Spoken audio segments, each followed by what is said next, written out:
Olá, seja bem-vindo, seja bem-vinda. Você está no Tribuna da Ordem, o podcast das comissões da OAB de Santa Catarina.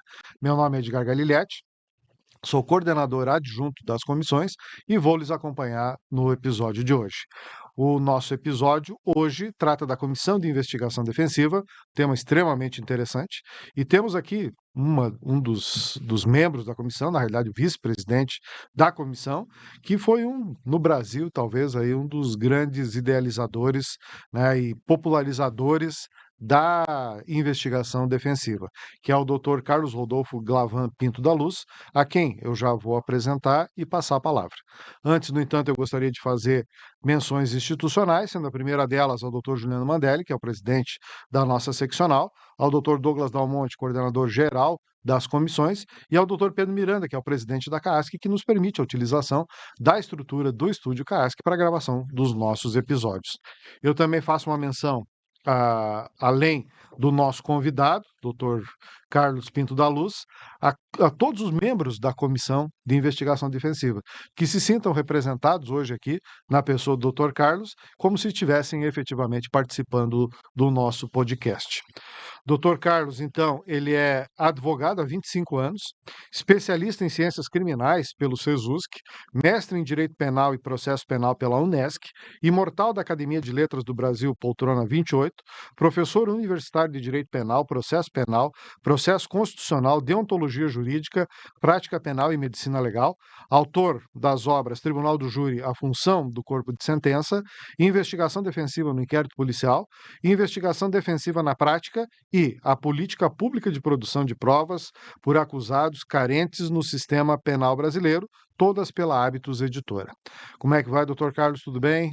Obrigado e obrigado pelo convite, pela indicação do presidente, doutor Rosandro, e já como eu já teria comentado, parabenizar o nosso presidente, doutor Mandelli, que realmente uma ideia bastante inovadora, o podcast, que a gente conversar sobre o que acontece em direito. Eu sempre digo que, primeiro, o nosso podcast tem um nome que chama-se Tribuna da Ordem, e esse nome não é por acaso. Aqui é o solo sagrado da advocacia.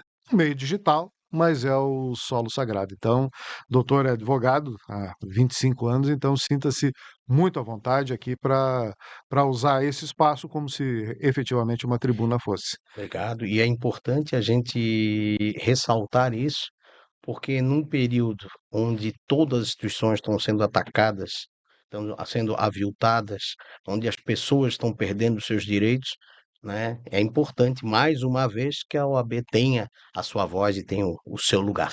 Obrigado. Que bom.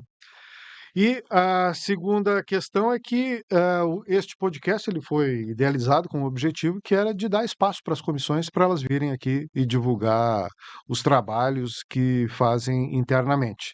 Então, nós temos algumas comissões que têm os seus podcasts, mas a grande maioria das comissões não. Então, esse é o grande espaço para que os trabalhos realizados pelas comissões possam ser divulgados. E a gente vai começar hoje aqui falando, claro, a gente vai falar sobre investigação defensiva, mas a gente começa sempre falando um pouquinho sobre os trabalhos da comissão, questões que são desenvolvidas lá.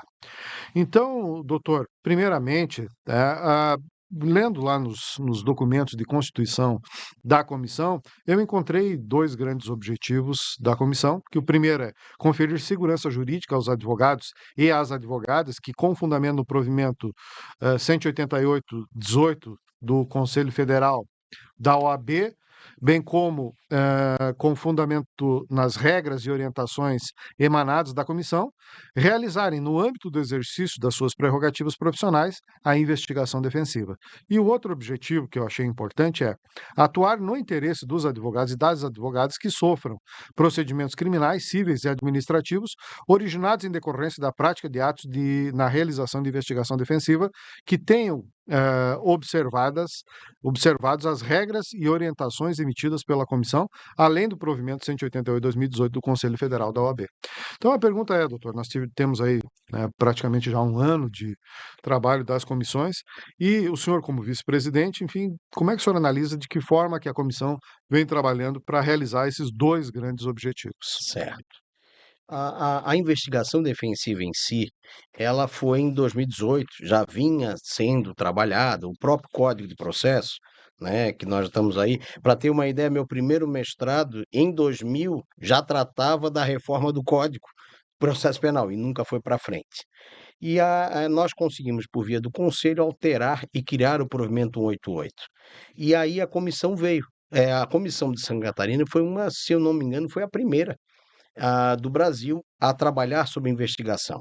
É claro, num viés administrativo, que poucos profissionais, inclusive daquela época, exerciam a investigação defensiva, mas começamos a dar os nossos passos, criar ideias, criar posicionamentos, criar um local onde pudesse ser discutido isso.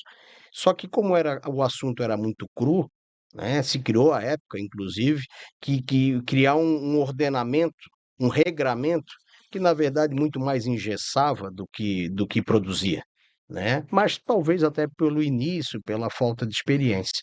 Hoje nós temos na comissão, o presidente Rosandro, além de ser um excelente advogado, além de ser um amigo excepcional, é um dos melhores peritos que nós temos no Estado. Então, temos vários outros colegas que atuam. Não sou só eu, nós temos delegados que já estão reformados, que estão atuando na advocacia e trazendo aquela bagagem. Antigamente cada um estava na sua caixinha, agora nós estamos todo mundo embaralhando as suas caixinhas, todo misturado. Então é isso que vai enriquecer. E eu acho que a comissão está dando esses passos, está trazendo a prática, está trazendo encontros específicos do que vai ser produzido, de que forma nós podemos aplicar, muito na prática, muito na prática. Doutor, eu estou pensando aqui como advogado e veja, lá na comissão nós temos um grupo de advogados que já estão totalmente habituados, né, e trabalhando com investigação defensiva. Ela não se originou basicamente, né, com o provimento, mas o provimento eu acho que veio trouxe regras mais claras sobre como atuar. Mas e para o advogado que está nos ouvindo, que pela vez primeira está ouvindo falar em Investigação é isso. é, entende, como é que a gente poderia, assim, em poucas palavras, resumir e fazer essa aproximação do tema com o advogado que, especialmente a jovem advocacia, que ainda não tem contato com esse tipo de assunto aqui? Eu vou te falar o que eu falo sempre na faculdade, nos cursos, e alguns livros eu já também trato isso. Eu só estou lapidando o teu trabalho profissional, certo? Para uma nova ferramenta. A investigação defensiva é exatamente isso. Eu fazia o meu trabalho, agora eu estou fazendo com um pouco mais de tecnologia, de alternativas. Para o direito penal, realmente foi uma mudança significativa, uma virada de página sem igual. Eu estou formado há 26 anos e é sem igual a virada de página que foi dada, porque tudo nosso era vinculado ao Estado. Se o Estado quiser produzir, faz, senão não faz. Hoje eu posso produzir. Agora, o direito civil, o direito do trabalho, o direito interplanetário já fazia isso, buscava os seus meios. Então, mas para nós, realmente, eu acho que foi a mudança e o profissional que hoje atua, ele tem que entrar nesse viés. Eu acho que a dança da moda. Em outros termos, em termos mais simples, né, a investigação defensiva é a investigação feita pelo advogado Sim. do réu ou do indiciado, enfim, para buscar elementos de prova para que ele, enfim, a estrutura de Poucos defesa. anos atrás, e estamos falando em poucos anos atrás, colegas nossos, amigos, estavam sendo processados porque estavam atrapalhando a investigação. Na verdade, estavam atrapalhando a vitória do Estado na condenação. Só isso. Porque eles estavam fazendo um bom trabalho. Mas foram processados. Agora não. Agora eu não sou mais investigado, não sou mais perseguido por algumas autoridades policiais porque eu estou exercendo. Não, eu estou exercendo meu trabalho. E é só produção. Mas tu não sabe fazer. Aí eu chamo o perito para fazer a parte dele. Mas eu faço todo o ordenamento, eu crio todo o sistema para a execução da investigação defensiva. E doutor, assim, para ser bem prático, né, ela pode começar inclusive no inquérito? Sim. A investigação defensiva, ela não tem, e isso é que eu bati bastante quando eu comecei a participar na gestão anterior, a investigação defensiva, ela não tem roupagem nenhuma. Quer botar de terno, ela fica boa de terno, quer botar de camisa social, camiseta, short, ela entra em qualquer estilo. Então você pode utilizar a forma que você quiser, do jeito que você quiser exercer. Inclusive em qualquer lugar que você deseja aplicar. Eu quero aplicar no direito administrativo? Pode. Eu posso aplicar no inquérito? Pode. Posso aplicar na instrução? Posso. Posso aplicar no recurso? Posso. Posso aplicar no STJ, no STF? Não, porque daí eu não posso mais trabalhar de fato. Mas eu ainda poderia criar um evento que criasse a nulidade que voltasse. Mas em qualquer momento. E outra coisa, é até uma das conversas que nós tivemos antes ali, eu poderia, inclusive, não utilizar. Eu preparei, na hora não precisou, eu recolho meu memorial e deixo. Não preciso, não sou obrigado a juntar. Ah, mas existe ética? Não tem ética nenhuma, prova minha.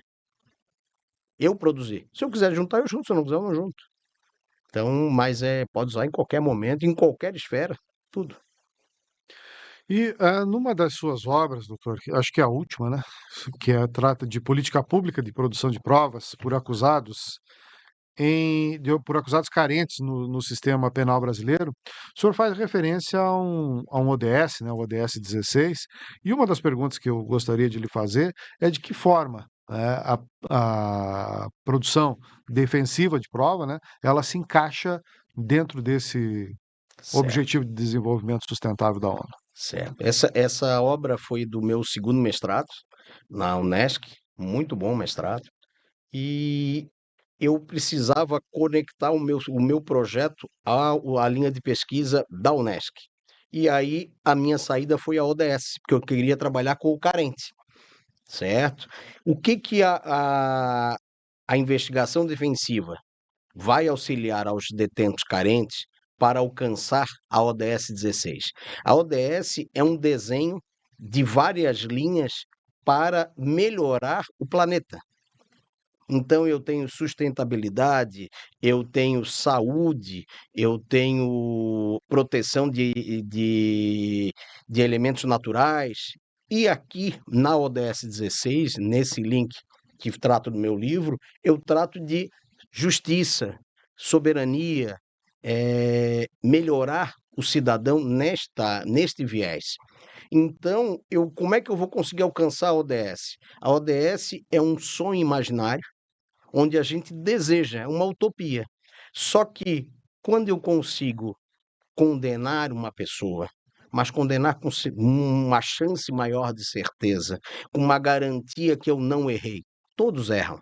Os advogados erram, os acusados erram bastante, os magistrados, os promotores, mas, poxa, eu estou te dando uma ferramenta que você pode diminuir esse erro. Então, eu vou continuar fazendo meu trabalho com galhardia, com interesse, com qualidade e, mais ainda, talvez com uma chance de ser mais justo. Você não pode ser condenado, você tem que ser absolvido. Você tem que ser condenado, o senhor sabe, infelizmente a lei é essa, mas você vai ter mais garantia. Eu acho que com esse elemento, porque na investigação, quando eu comecei a advogar, perícia era gasto. Eu quero X mil reais. Não, isso é um absurdo, é mais caro que o advogado. É. Ah, mas é custo. Não, não é custo, é investimento. É uma forma de você garantir a tua prova. Ah, mas eu não tenho. Pois é, eu não tenho. A petição vai numa folha de pão, né, 2 paginazinhas mal escritas. Não, você também tem direito. E nós vamos fazer. Aí lá a ideia se idealizou um fundo, exatamente igual à Defensoria Pública, e nesse fundo vai ter o aparelhamento. Você vai lá e se cadastra, e como perito, e aí eu vou usando, ó, vou usar o Edgar como perito. Beleza. Eu apresento o projeto, você apresenta os honorários, abrimos um prazo para apresentação, você apresenta e eu homologo. Apresenta a homologação no conselho, o conselho vai lá e lhe paga. Essa é a ideia, para que a pessoa carente também tenha esse resultado social. É isso que eu ia lhe perguntar, porque a sua preocupação aqui é com os carentes, né? Que no processo penal são a grande maioria, né, das pessoas que estão envolvidas aí no polo passivo da ação, né? Então a viabilização da investigação defensiva seria feita através da defensoria ou mesmo assim ainda sobra espaço para o advogado Não, privado? não, não, não. A investigação defensiva será pelo advogado. O que eu citei é que o mesmo projeto que criou a lei da Defensoria Pública seria a criação do nosso fundo para aparelhamento da investigação, Uhum. certo? Então, vai continuar sendo feito pelo advogado. A pessoa é carente, faz o cadastro. naqueles requisitos, inclusive eu utilizei como na justificativa do projeto, eu botei os mesmos parâmetros da lei que criou a defensoria. São para carentes, a de X a X, não pode ter patrimônio, não pode ter isso, não pode ter aquilo. O mesmo fator para poder ter agregar a todos, Hum. certo? Mas continua o trabalho tem que ser feito pelo advogado, não pode ser feito por nenhuma pessoa. Ah, mas é o perito Rosandro que vai fazer. Ele vai fazer porque eu o determinei. Então, eu sou o titular do trabalho. Ele faz, assina, mas vem para mim e eu homologo com a minha chancela do meu digital. Então, ó, o advogado fez, certo? E aí paga, remunera os peritos, os assistentes que ali colaboraram. Nesse seu projeto, essas despesas correriam por conta do Estado de Santa Catarina ou seriam pela União? Pelo projeto que eu utilizei como padrão, eu poderia utilizar, vai ser pelo Estado, certo? Agora, por exemplo, na mesma linha de raciocínio, nós poderíamos utilizar a questão da saúde. Há 15, 20 anos, nós dividimos a saúde, certo? E nós demos gestão plena a alguns municípios e estados. E hoje a União está entendendo, não. Joga de alta complexidade, de alto valor, joga para a Justiça Federal, utiliza o conselho gestor e vai para lá. Poderíamos também fazer aqui, certo? Eu preciso fazer uma perícia de uma droga diferente que chegou. Na minha época tinha o cristal, outros, mas enfim, entrou uma droga sintética diferente. Nós vamos precisar de profissionais de qualidade e para poder identificar. Hoje, os técnicos da Polícia Federal são excepcionais. Então, quem sabe a União poderia participar nisso. Mas, a princípio, pelo menos o projeto que foi sugerido, inclusive foi apresentado na Assembleia Legislativa, seria a de um fundo estadual, como a Defensoria, né? Por lei, direitinho. Sim. E uma das questões que sempre me assombram aí quando eu penso em investigação defensiva é a forma como a prova é produzida no processo penal como um todo, né? Antes eu mencionei a questão do inquérito policial, porque é muito difícil, né, o advogado conseguir produzir algum tipo de prova durante o inquérito, né? E isso tem raízes históricas, né, até pela origem inquisitorial do inquérito, Sim. certo? Que continua, desde sempre, enfim, sendo realizado pelo Estado. E como é que a gente consegue essa paridade de armas? Por isso que eu fiz aquela pergunta antes, né? Isso seria apresentado no inquérito policial, mas e se o delegado não aceitar? Tá. Vamos lá. Ah, vamos por parte, como dizia Jack Stripador. Vamos lá, olha só. A questão do inquérito. O inquérito tem todas as características inquisitoriais. Realmente, nós somos, né, conterrâneos da mesma época. Então, beleza, já entendemos como é que funcionava. Mas, assim, houve uma melhora profissional, institucional, eh, sabe, da corporação. Polícia Militar, Polícia Civil, Polícia Federal, certo? Hoje não temos mais alguns problemas que nós tínhamos antes da Constituição de 88. Então, hoje são todos profissionais com curso superior, capacitados, que conhecem a jogada. Primeira questão. Segunda questão, eu acho que a culpa, neste ponto, é um pouco nossa. E aí eu tiro a minha meia-culpa nisso. O estatuto diz, com razão, que eu tenho direito de poder exercer o meu munus da forma que eu entender correto, em qualquer lugar de jurisdição. Que o senhor vai ter que me receber, independente de ser ministro, desembargador ou magistrado. Só que isso é entendido de que forma? É entendido como a mãe da gente falou lá atrás. Meu filho, tu vai na casa dos outros, tu pede licença, tu dá bom dia, boa tarde, boa noite. Por favor, posso entrar? Posso fazer? E aí a coisa vai normal. Não, doutor, o senhor, por favor, fique à vontade. Já passei a porta. Doutor, posso sentar? Doutor, fica aqui, vamos conversar. Já abri outra porta. Doutor, olha, aqui está minha carteira da OAB. Doutor, eu estou com um probleminha assim, pois é, doutor, como é que nós vamos trabalhar isso? Eu posso indicar um investigador particular que trabalha para a gente para poder ajudar? Pode. Doutor, o senhor sabe que ele vai ficar do ladinho, porque o meu profissional vai atuar. Não, beleza. Mas o Juliano pode continuar aqui? Pode, o Juliano vai continuar. Eu acho que um pouco desse fato é um pouco culpa nossa. Eu vou fazer. Calma, calma. Pede licença e consegue. E hoje os magistrados estão. Não vou receber. Eu tive um problema de um delegado aqui na capital e ele veio de outro estado para exercer o seu ofício aqui e ele não aceita que a gente pergunte no inquérito, no interrogatório. Não, não, aqui não pergunta, que o interrogatório é meu. Tá bom. A Constituição não é sua, pelo jeito, mas tudo bem. Então, o que que eu faço? Não deu? Tá tudo certo, doutor. Continuo fazendo meu trabalho, continuo sendo educado, respeitoso e profissional. Aí eu pego o meu material e eu junto no fórum. O delegado que está atuando no auto prisão em flagrante ou está atuando no inquérito, ele vai terminar no relatório. Se muito, acho que um pouco até alheio das suas áreas, ainda vai sugerir alguma coisa. Mas é só isso. Quem vai decidir é o magistrado. Então tá bom, vou no tribunal, vou no fórum, junto no vara do fórum, sabe? Não é uma dificuldade, certo? Agora, é claro, se ele deixar o acesso, facilita. Se não, nós vamos seguir o caminho com a junta no fórum.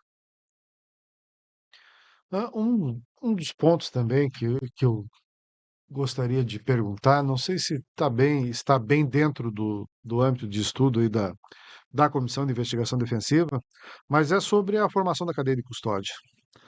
Hoje, nós temos decisões lá no STJ para todo gosto sobre, por exemplo, print de WhatsApp, só para pegar uma questão bem simples, né? Mas grande parte dos crimes aí são cometidos hoje por via digital. Inclusive, nós temos aqui na OAB um problema sério, né, com a questão do falso advogado, né? E Hoje fiz um boletim de ocorrência disso também. é, então, veja, é um problema que nos assola. Como é que nós, né, ou o acusado, que não tem acesso, né, a toda essa informação digital, ele consegue, fazer a prova de uma forma que seja aceita pelo Poder Judiciário, respeitando a cadeia de custódia? Acho, isso veio para nos ajudar, porque nós já estamos caindo um pouco. Se até 20 salários não precisa do advogado. Até não sei do que não precisa do advogado. Então nós já estamos quase caindo da mesa. O que que isso vai fazer? Pô, mas alguém sabe. Você não quer mesmo, não está doente, você vai no médico. Você não vai no pedreiro. Se você está com problema de dente, você vai no dentista, não vai em outro lugar. Se você está com problema jurídico, você tem que ir no advogado. Então acho que isso fortaleceu. E aí você vai puxar para cá para o teu conhecimento. A internet foi muito boa, mas ela trouxe essas mazelas. Todo mundo agora é o doutor Google. Todo mundo é o doutor, inclusive, de medicina e de advogado. Então, não, vamos ver, dá, não dá. Hoje o STJ já, semana passada, já fundamentou o posicionamento que ele tinha de antes. É prova? É, mas ele é um indício de prova, junto com o documentozinho que o seu advogado vai fazer, que é a perícia do material. Então ele já está sinalizando que vai poder utilizar, porque antigamente não se aceitava. Aqui no Tribunal de Justiça não se aceitava foto. Não, mas a foto para a liminar, para eu conceder a tutela de urgência ou de evidência, eu consigo. Perfeito. Pois é, mas junto vai ter que vir um laudo do doutor Everton trazendo pelo código toda a numeração e provando. Esta foto é verdadeira, tá? Mas é importante isso. Nós precisamos melhorar e a investigação defensiva veio para isso. Eu estou te ajudando, estou te dando a Ferrari. É só pegar a chave e ir embora. Só tem que saber ligar, tem que saber funcionar no negócio, né? Que é o problema que nós temos hoje. Uma outra questão, a questão da cadeia de custódia. Eu sempre falei, desde que eu escrevi a primeira obra, já estamos já na quarta, e agora quero terminar a última obra da investigação e vou mudar um pouquinho de foco. Mas eu sempre falei, nós temos dois calcanhar de Aquiles aí. Primeiro, o desconhecimento nosso. E segundo, a cadeia de custódia. A cadeia de custódia vai desde o momento que eu passei a tua porta até o momento em que eu terminei o podcast e entreguei. Isso tem que ser tomado cuidado. Como é que eu vou fazer isso? Contrata o perito vai te olhar. Eu vou lá mexer. Tem um filme da Pantera Cor-de-Rosa com do não me lembro o nome dele.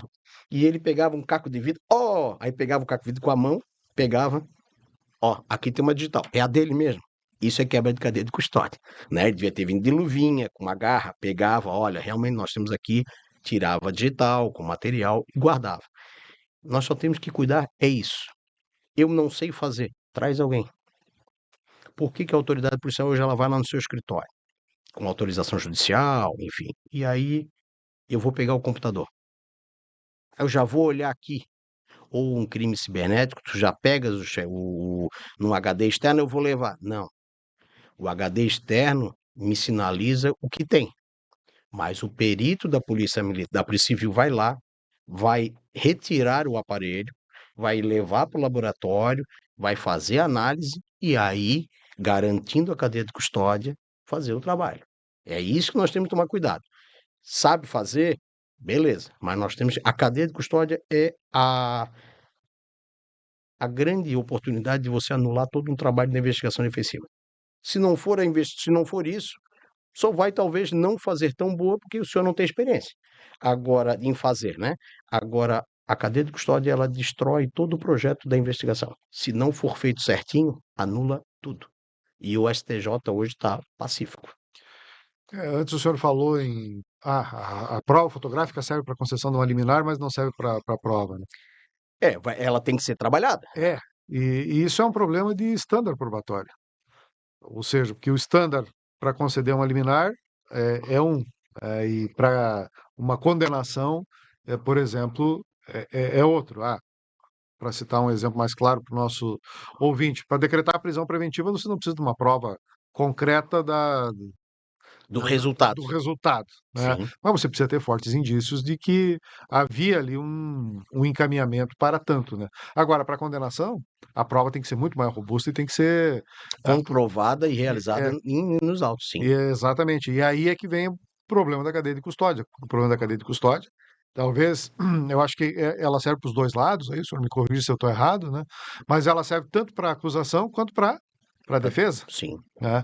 Porque o que a gente via antigamente, eu faz muito tempo que abandonei o inquérito, os processos criminais, né? Mas era as pessoas condenadas com bases em provas eminentemente indiciárias. Né? E a pergunta, então, assim, para quem está vendo isso de fora, professor, é se isso tem mudado, né? O senhor disse, bom, nós temos aí uma nova safra, né, de delegados, uma nova mentalidade de juízes, né?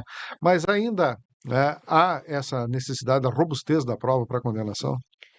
Eu acho, eu acho que existe. Até tem um trabalho do Dr. David Prazeres, na obra dele, que ele trabalha com relação ao midiático, né? Eu acho que existe. Eu acho que o clamor social pesa, mas pesa também porque o que ele pensou, nós também pensamos. Porque é do ser humano comum aquele raciocínio.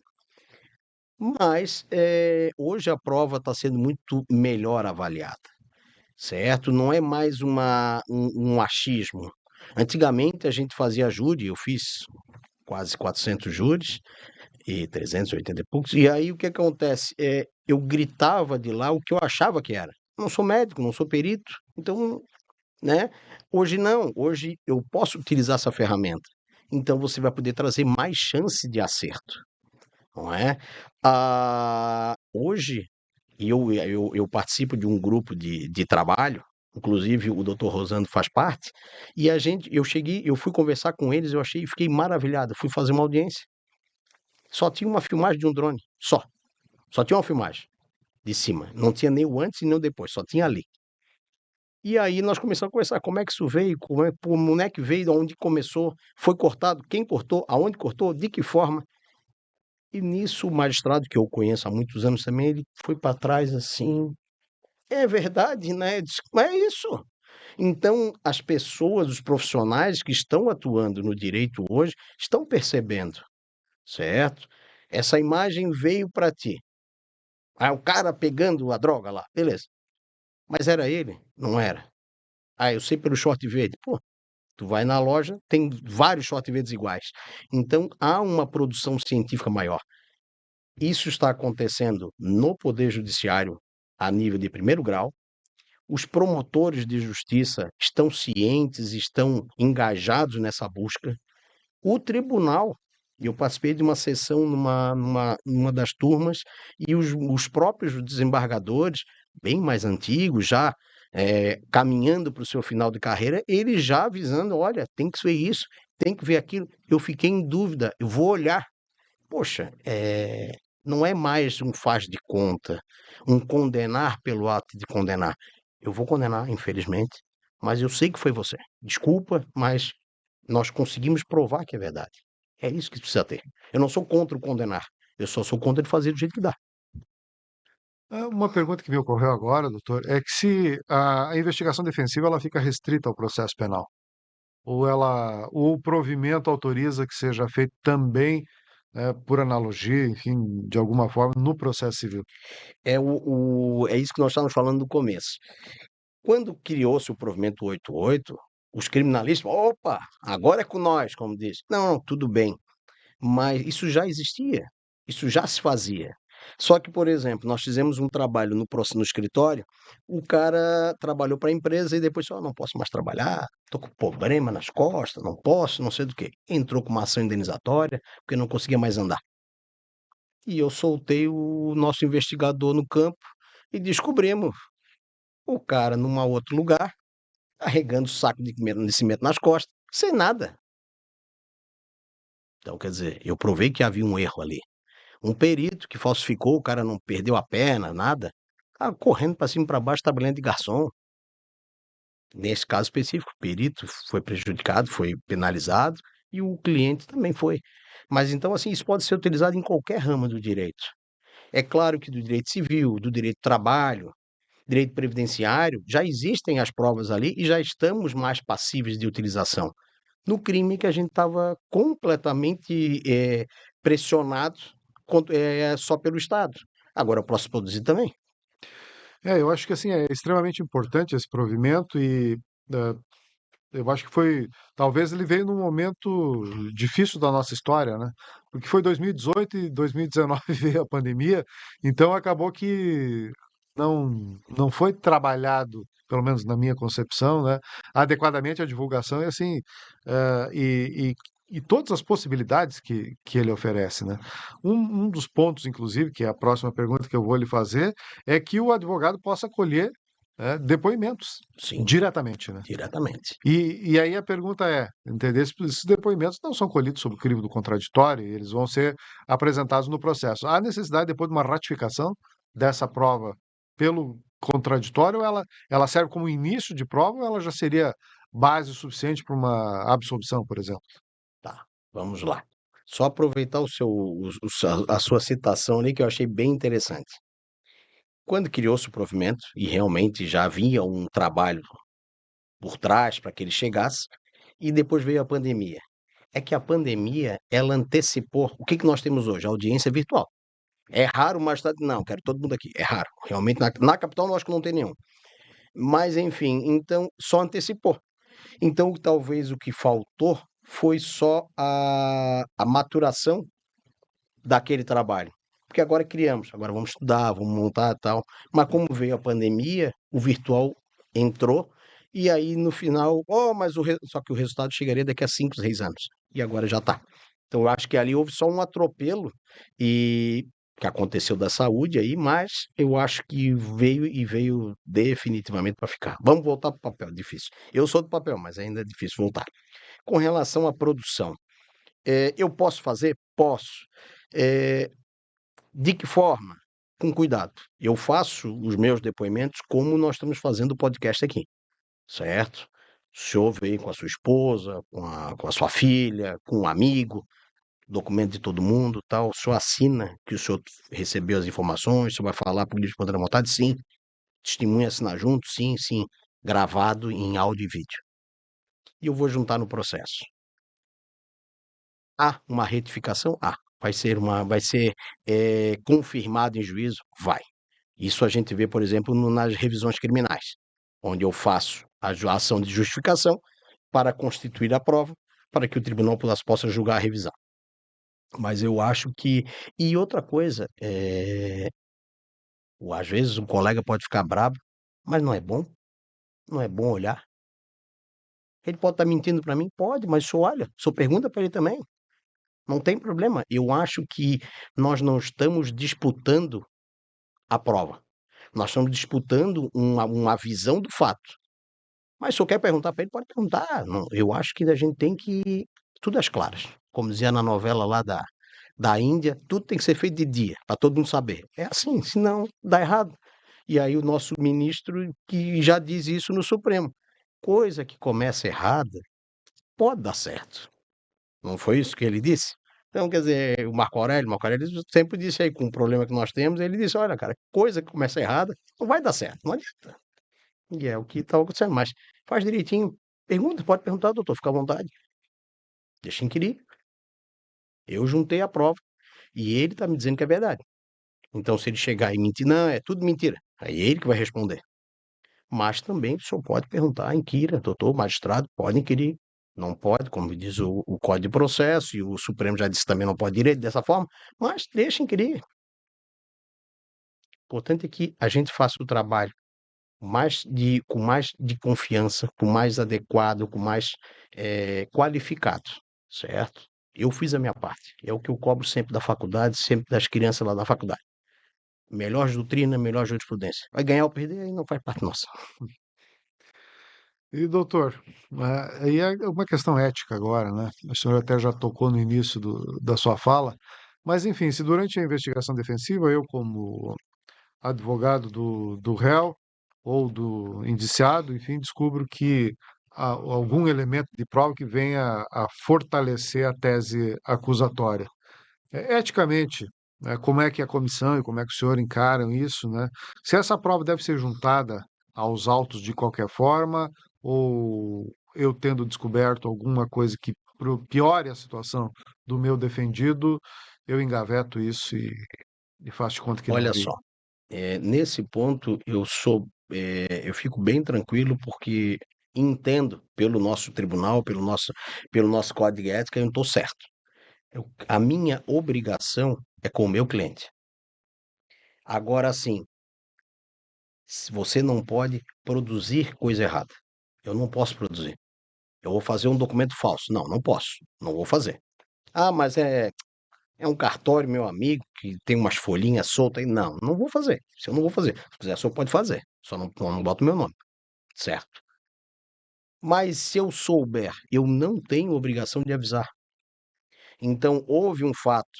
Vai ser prejudicial? Pode ser. Vou rezar que não apareça. Não posso fazer mais nada. Vou tentar impedir que não apareça? Não tem como. Aí é ilegal também. Agora, a minha conduta é dentro das regras. Como dizia o promotor de justiça, doutor Andrei, jogando dentro das quatro linhas. Perfeito. Agora, do jeito correto. O resto não é responsabilidade minha, certo? Então, eu não entendo, chegou para mim. Eu não tenho obrigação de fornecer, não tenho obrigação de entregar.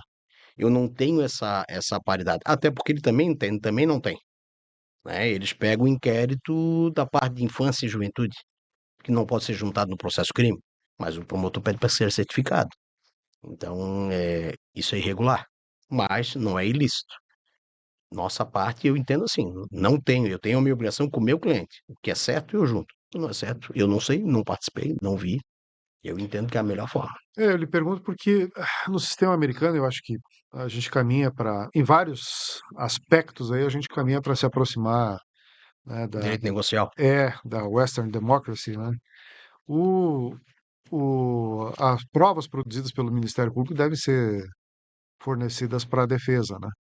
E existe também no processo penal, no processo civil brasileiro, na realidade, uma ação que é de produção antecipada de prova, em que se faz uma determinada investigação e essa investigação, por exemplo, um exame de DNA, antes da propositura de uma ação de investigação de paternidade, e o resultado do exame de DNA pode ou não, né, levar à propositura de uma ação.